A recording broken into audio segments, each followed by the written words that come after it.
في لحظة في حياة كل واحد، اللحظة اللي كل حاجة بعدها بتتغير، اللحظة اللي تحس فيها إنك مش لوحدك حتى جوه دماغك. أنا اسمي ليلى، ودي قصتي مع الرسائل اللي غيرت كل حاجة.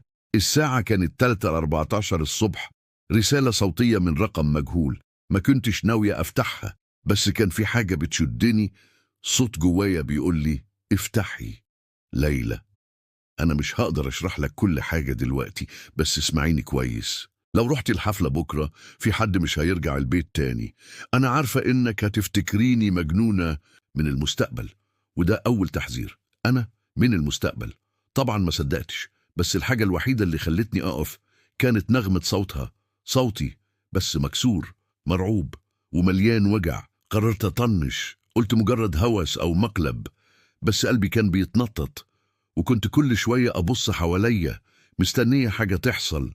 الدقيقة اللي سمعت فيها الصوت ده عرفت إن الرسالة ما كانتش كذب. صاحبتي سارة اختفت، حرفيا اختفت قدامي. أنا آسفة، كنت عارفة إنك مش هتسمعي، بس دي مجرد البداية، في حاجة أكبر جاية، والاختفاء ده مش آخر حاجة هتشوفيها. ساعتها بدأت أفهم، الرسائل دي مش تنبيهات، دي تعليمات للبقاء، علشان أعيش لحد النهاية. ما تنسوش تتابعوا الحلقة الجاية من رسائل من المستقبل. لو عايزين تعرفوا إيه اللي هيحصل، اعملوا لايك واشتراك في القناة، وفعلوا جرس التنبيهات علشان ما تفوتكمش أي حلقة جديدة.